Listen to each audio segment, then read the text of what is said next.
ਬਿਸਮਿਲ੍ਲਾਹਿਰਰਹਿਮਾਨਿਰਰਹੀਮ अस्सलाम वालेकुम। नेमत कदे दे नाजरीन जी आए हो नाजरीन। अज मैं तुहाडे लई पंजाब दी एक रवायती ते बहुत ही तारीखी किस्म दी डिश लैके आई हाँ। ये डिश जो तुसीं मेरे नाल बनाओगे तो इंशाअल्लाह बहुत ज़्यादा इंजॉय करोगे।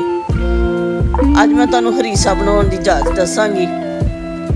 हरीसा बनाउण लई जिहड़ा है ना असीं अद्धा किलो बोनलैस गोश्त लै लांगे। अद्धा किलो जिहड़ा है ना ये तुसीं बकरे ना बीफ ना या चिकन ना तिन्नां चीज़ां नाल बना सकदे जे। अद्धा किलो हड्डी वाला गोश्त लै लांगे, यानी टोटल असीं 1 किलो गोश्त लांगे। 1 पाइया चावल लै लांगे, 1 पाइया मूंगी दी दाल लै लांगे ते 1 पाइया जिहड़ा है ना दलिया लै लांगे कणक दा। गंदम दा जिहड़ा दलिया वा इहनूं असीं जिहड़ा है ना भिओ छड्डांगे रात भर।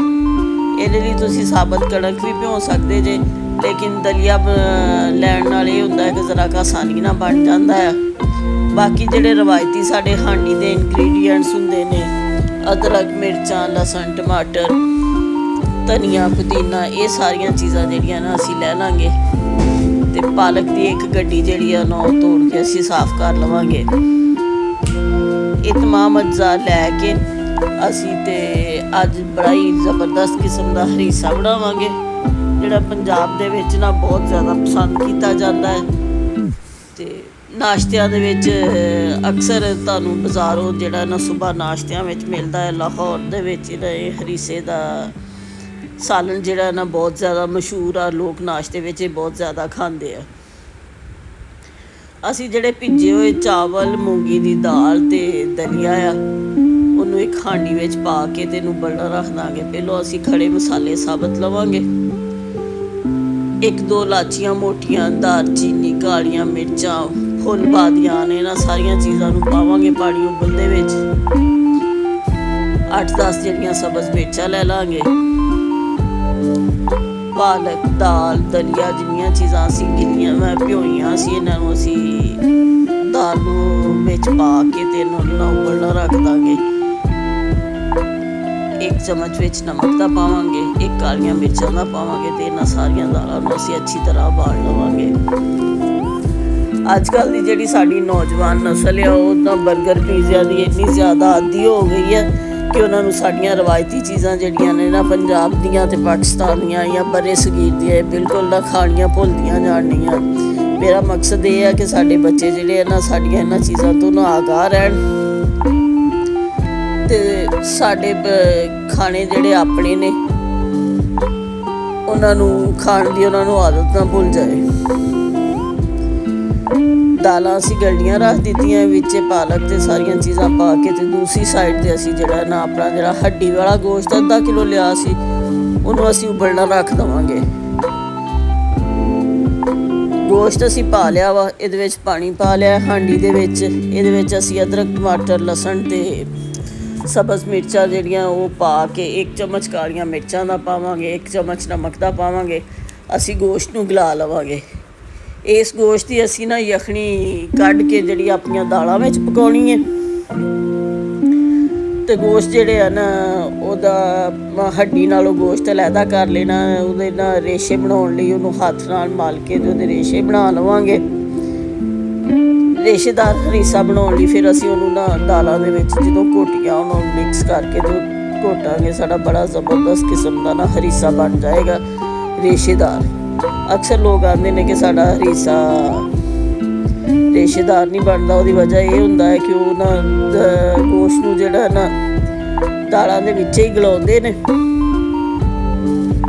ਅਤੇ ਗੋਸ਼ਤ ਬਹੁਤ ਜ਼ਿਆਦਾ ਪੱਕ ਜਾਂਦਾ ਹੈ ਅਤੇ ਉਹ ਘੋਟਦਿਆਂ ਉਹ ਸਾਰਾ ਮਿਕਸ ਹੋ ਜਾਂਦਾ। ਦੂਸਰੀ ਸਾਈਡ 'ਤੇ ਅਸੀਂ ਜਿਹੜਾ ਬੋਨਲੈਸ ਗੋਸ਼ਤ ਲਿਆ ਵਾ, ਇਹਦੇ ਵਿੱਚ ਤਿੱਖਾ ਮਸਾਲਾ, ਕੌਰਨਫਲੋਰ, ਕਾਲੀਆਂ ਮਿਰਚਾਂ, ਨਮਕ ਪਾ ਕੇ ਅਸੀਂ ਇਹਨੂੰ ਪੀਸ ਕੇ ਕੀਮੇ ਦੀ ਸ਼ਕਲ ਅਖਤਿਆਰ ਕਰ ਲਵਾਂਗੇ। ਕੀਮਾ ਬਣਾ ਕੇ ਅਸੀਂ ਆਪਣੇ ਹਰੀਸੇ ਦੇ ਉੱਤੇ ਪਾਉਣ ਲਈ ਨਾ ਇਹਦੀਆਂ ਬਾਰੀਕ ਬਾਰੀਕ ਵੱਟੀਆਂ ਲੈ ਕੇ ਬਣਾ ਕੇ ਅਤੇ ਉਹਨਾਂ ਨੂੰ ਅਲੱਗਾ ਤੋਂ ਤਿਆਰ ਕਰ ਲਵਾਂਗੇ ਫਰਾਈ ਕਰਕੇ। ਇਹ ਜਿਹੜੀਆਂ ਚੀਜ਼ਾਂ ਨੇ ਇਹਨਾਂ ਨੂੰ ਪਾ ਕੇ ਹੁਣ ਅਸੀਂ ਅੱਛੀ ਤਰ੍ਹਾਂ ਚੌਪ ਕਰਕੇ ਅਤੇ ਬਾਰੀਕ ਕੀਮਾ ਬਣਾ ਲੈਣਾ। ਕੌਰਨਫਲੋਰ ਪਾਉਣ ਦਾ ਮਕਸਦ ਇਹ ਹੁੰਦਾ ਹੈ ਕਿ ਕੀਮਾ ਥੋੜ੍ਹਾ ਜਿਹਾ ਜੁੜ ਜਾਏ। ਹੁਣ ਸਾਡਾ ਬੜਾ ਖੂਬਸੂਰਤ ਜਿਹਾ ਕੀਮਾ ਤਿਆਰ ਹੋ ਗਿਆ ਵਾ। ਚੌਪ ਕਰਨ ਤੋਂ ਬਾਅਦ ਇਹਦੀਆਂ ਹੁਣ ਅਸੀਂ ਛੋਟੀਆਂ ਛੋਟੀਆਂ ਬਾਰੀਕ ਵੱਟੀਆਂ ਬਣਾ ਲਾਂਗੇ, ਜਿਨ੍ਹਾਂ ਨੂੰ ਅਸੀਂ ਬਾਅਦ 'ਚੋਂ ਫਰਾਈ ਕਰਕੇ ਆਪਣੇ ਹਰੀਸੇ ਦੇ ਉੱਤੇ ਪਾਵਾਂਗੇ। ਨਾਜ਼ਰੀਨ, ਇਸ ਡਿਸ਼ ਨੂੰ ਬਹੁਤ ਜ਼ਿਆਦਾ ਮੁਸ਼ਕਿਲ ਸਮਝਿਆ ਜਾਂਦਾ ਹੈ, ਲੇਕਿਨ ਇਹ ਇੰਨੀ ਜ਼ਿਆਦਾ ਮੁਸ਼ਕਿਲ ਨਹੀਂ ਹੁੰਦੀ ਅਤੇ ਥੋੜ੍ਹੀ ਜਿਹੀ ਮਿਹਨਤ ਕਰਨ ਤੋਂ ਬਾਅਦ ਜਿਹੜਾ ਹੈ ਨਾ ਸਵਾਦ ਵੀ ਬਹੁਤ ਜ਼ਿਆਦਾ ਅੱਛਾ ਮਿਲਦਾ ਹੈ। ਹੁਣ ਅਸੀਂ ਬਾਰੀਕ ਬਾਰੀਕ ਇਹਦੀਆਂ ਨਾਲ ਵੱਟੀਆਂ ਸਾਡੀ ਦਾਲ ਅਤੇ ਗੋਸ਼ਤ ਗਲਣ ਤੱਕ ਨਾ ਇਹ ਅਲੱਗਾ ਤੋਂ ਅਸੀਂ ਬਣਾ ਕੇ ਰੱਖ ਲਵਾਂਗੇ। ਜਿੰਨੀ ਦੇਰ ਤੱਕ ਸਾਡਾ ਦਾਲਾਂ ਗਲਣਗੀਆਂ ਉਨੀ ਦੇਰ 'ਚ ਅਸੀਂ ਆ ਜਾਣੇ ਨਾ ਆਪਣੀਆਂ ਕੀਮੇ ਦੇ ਛੋਟੇ ਛੋਟੇ ਕਬਾਬ ਜਿਹੜੇ ਆ ਨਾ, ਪੰਜਾਬੀ ਵਿੱਚ ਇਹਨਾਂ ਨੂੰ ਵੱਟੀਆਂ ਆਖਿਆ ਜਾਂਦਾ, ਉਹ ਬਣਾ ਲਵਾਂਗੇ, ਜਿਹੜੀਆਂ ਇਹ ਹਲੀਮ ਦੇ ਵਿੱਚ ਨਾ ਹਰੀਸੇ ਦੇ ਵਿੱਚ ਬਹੁਤ ਜ਼ਿਆਦਾ ਮਜ਼ਾ ਪੈਦਾ ਕਰਦੀਆਂ ਨੇ। ਹੁਣ ਗੋਸ਼ਤ ਸਾਡਾ ਹੱਡੀ ਵਾਲਾ ਗਲ ਗਿਆ ਆ, ਜਿਹੜੀ ਉਹਦੀ ਯਖਣੀ ਆ ਉਹ ਅਸੀਂ ਕੱਢ ਕੇ ਦਾਲਾਂ ਦੇ ਵਿੱਚ ਪਾ ਲਈਏ ਅਤੇ ਬਾਕੀ ਦਾ ਗੋਸ਼ਤ ਜਿਹੜਾ ਉਹਦੇ ਅਸੀਂ ਰੇਸ਼ੇ ਕਰ ਲਵਾਂਗੇ। ਅੱਛੀ ਤਰ੍ਹਾਂ ਨਾਲ ਉਹਨਾਂ ਨੂੰ ਹੱਡੀ ਤੋਂ ਅਲੱਗਾ ਕਰਕੇ ਉਹਨਾਂ ਨੂੰ ਮਾਲ ਕੇ ਉਹਦਾ ਰੇਸ਼ੇਦਾਰ ਜਿਹੜਾ ਨਾ ਗੋਸ਼ਤ ਤਿਆਰ ਕਰ ਲਵਾਂਗੇ। ਦਾਲਾਂ ਗਲਣ ਤੋਂ ਬਾਅਦ ਅਸੀਂ ਜਿਹੜੀਆਂ ਨੇ ਇਹਨਾਂ ਨੂੰ ਅੱਛੀ ਤਰ੍ਹਾਂ ਚੌਪ ਕਰ ਲਾਂਗੇ। ਜੇ ਤੁਹਾਡੇ ਕੋਲ ਅਗਰ ਇਲੈਕਟ੍ਰਿਕ ਬੀਟਰ ਨਹੀਂ ਹੈ ਤਾਂ ਤੁਸੀਂ ਇਹਨੂੰ ਮਧਾਣੀ ਨਾਲ ਬਹੁਤ ਅੱਛੇ ਤਰੀਕੇ ਨਾਲ ਘੋਟ ਸਕਦੇ ਜੇ।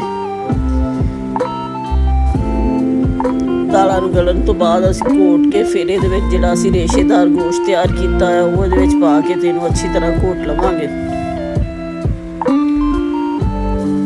ਨਾਜ਼ਰੀਨ, ਮਿਹਨਤ ਤਾਂ ਥੋੜ੍ਹੀ ਜਿਹੀ ਹੁੰਦੀ ਹੈ, ਲੇਕਿਨ ਇਹਦੇ ਨਾਲ ਤੁਸੀਂ ਆਪਣੇ ਫੈਮਿਲੀ ਮੈਂਬਰਸ ਰੇਸ਼ੇਦਾਰ ਅਸੀਂ ਗੋਸ਼ਤ ਤਿਆਰ ਕਰ ਲਿਆ ਵਾ, ਉਹਨਾਂ ਤੋਂ ਹੱਡੀ ਅਲੱਗਾ ਕਰ ਲਈ ਹੈ। ਹੁਣ ਅਸੀਂ ਇਹਨੂੰ ਆਪਣੀਆਂ ਦਾਲਾਂ ਦੇ ਵਿੱਚ ਪਾ ਕੇ ਅਤੇ ਦਲੀਏ ਦੇ ਵਿੱਚ ਪਾ ਕੇ ਬਹੁਤ ਅੱਛੀ ਤਰ੍ਹਾਂ ਇਹਨੂੰ ਘੋਟ ਕੇ ਹੱਥ ਵਾਲੀ ਮਧਾਣੀ ਨਾਲ ਅਤੇ ਆਪਣਾ ਬੜਾ ਜ਼ਬਰਦਸਤ ਕਿਸਮ ਦਾ ਰੇਸ਼ੇਦਾਰ ਹਲੀਮ ਹਰੀਸਾ ਤਿਆਰ ਕਰ ਲਾਂਗੇ। ਦੂਸਰੇ ਚੁੱਲ੍ਹੇ 'ਤੇ ਮੈਂ ਜਿਹੜੀਆਂ ਛੋਟੇ ਛੋਟੇ ਕਬਾਬ ਕੀਮੇ ਦੇ ਬਣਾਏ ਸੀ ਇਹਨਾਂ ਨੂੰ ਫਰਾਈ ਕਰ ਲੈਣੀ ਹੈ।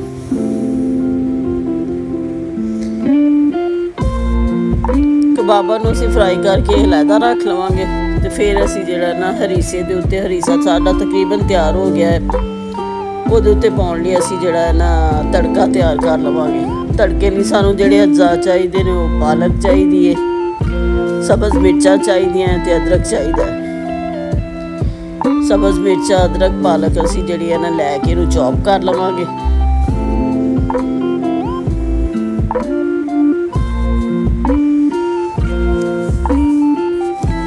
ਨਾਜ਼ਰੀਨ, ਤੁਸੀਂ ਅਗਰ ਤੁਹਾਨੂੰ ਮੇਰੀ ਡਿਸ਼ ਪਸੰਦ ਆਏ ਤਾਂ ਤੁਸੀਂ ਇਹਨੂੰ ਲਾਈਕ ਅਤੇ ਸਬਸਕ੍ਰਾਈਬ ਜ਼ਰੂਰ ਕਰਿਆ ਜੇ। ਤੁਹਾਡੇ ਕਮੈਂਟਸ ਜਿਹੜੇ ਆ ਨਾ ਇਹ ਮੇਰੀ ਤਾਕਤ ਨੇ, ਮੈਨੂੰ ਕੰਮ ਕਰਨ ਦੀ ਨਾ ਮੋਟੀਵੇਸ਼ਨ ਮਿਲਦੀ ਹੈ। ਹੁਣ ਅਸੀਂ ਇਹਨੂੰ ਨਾ ਚੌਪ ਕਰ ਲਾਂਗੇ ਅੱਛੀ ਤਰ੍ਹਾਂ ਪਾਲਕ ਨੂੰ। ਪਾਲਕ ਦਾ ਜਿਹੜਾ ਸਬਜ਼ ਰੰਗ ਆ ਨਾ ਉਹ ਹਰੀਸੇ ਦੀ ਸ਼ਕਲ ਨੂੰ ਬੜਾ ਖੂਬਸੂਰਤ ਬਣਾ ਦਿੰਦਾ ਵਾ। ਚੌਪ ਕਰਨ ਤੋਂ ਬਾਅਦ ਅਸੀਂ ਇਹਨੂੰ ਤੇਲ ਵਿੱਚ ਫਰਾਈ ਕਰਕੇ ਅਤੇ ਆਪਣੇ ਹਰੀਸੇ ਦੇ ਉੱਤੇ ਤੜਕਾ ਲਾਵਾਂਗੇ। ਨਾਜ਼ਰੀਨ, ਇਹ ਰਵਾਇਤੀ ਚੀਜ਼ਾਂ ਜਿਹੜੀਆਂ ਨੇ ਨਾ ਇਹ ਜਿਹੜੀਆਂ ਨਾ ਬਹੁਤ ਜ਼ਿਆਦਾ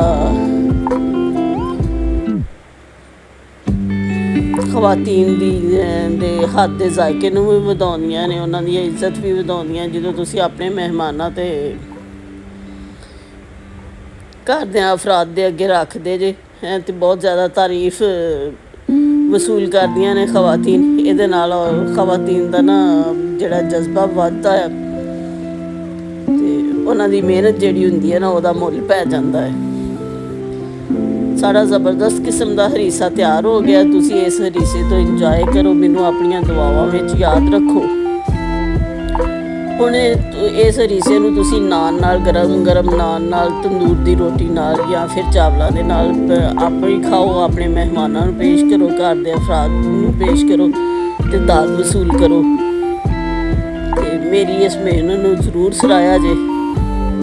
ਵੇਖੋ ਕਿੰਨਾ ਖੂਬਸੂਰਤ ਰੇਸ਼ੇਦਾਰ ਸਾਡਾ ਹਰੀਸਾ ਤਿਆਰ ਹੋ ਗਿਆ ਹੈ। ਇਹਨੂੰ ਤੁਸੀਂ ਬੇਸ਼ੱਕ ਰਾਤ ਦੇ ਖਾਣੇ ਵਿੱਚ ਟੇਸਟ ਮੇਕਰ ਕਨੌਰ ਕਿਊਬਸ ਤੁਸੀਂ ਕਿਸੇ ਵੀ ਕੰਪਨੀ ਦਾ ਲੈ ਸਕਦੇ ਜੇ। ਮੈਂ ਕਨੌਰ ਦਾ ਟੇਸਟ ਮੇਕਰ ਲਿਆ ਵਾ। ਇਹਦੇ ਜ਼ਾਇਕੇ ਨੂੰ ਮਜ਼ੀਦ ਵਧਾਉਣ ਲਈ ਨਾ ਜਿਹੜਾ ਸਾਡਾ ਹਰੀਸਾ ਤਿਆਰ ਹੋ ਗਿਆ ਅਤੇ ਇਹਦੇ ਵਿੱਚ ਮੈਂ ਇੱਕ ਜਿਹੜਾ ਨਾ ਟੇਸਟ ਮੇਕਰ ਦੀ ਇੱਕ ਕਿਊਬ ਪਾ ਲਿਆ। ਇਹਨੂੰ ਤੁਸੀਂ ਇੰਜੋਏ ਕਰੋ, ਮੈਨੂੰ ਇਜਾਜ਼ਤ ਦਿਓ। ਆਪ ਆਪਣੀਆਂ ਦੁਆਵਾਂ ਦੇ ਵਿੱਚ ਯਾਦ ਰੱਖਿਆ। ਕਿ ਚੈਨਲ ਨੂੰ ਲਾਈਕ ਤੇ ਸਬਸਕ੍ਰਾਈਬ ਜ਼ਰੂਰ ਕਰਿਆ ਜੇ। ਅੱਲਾ ਹਾਫਿਜ਼।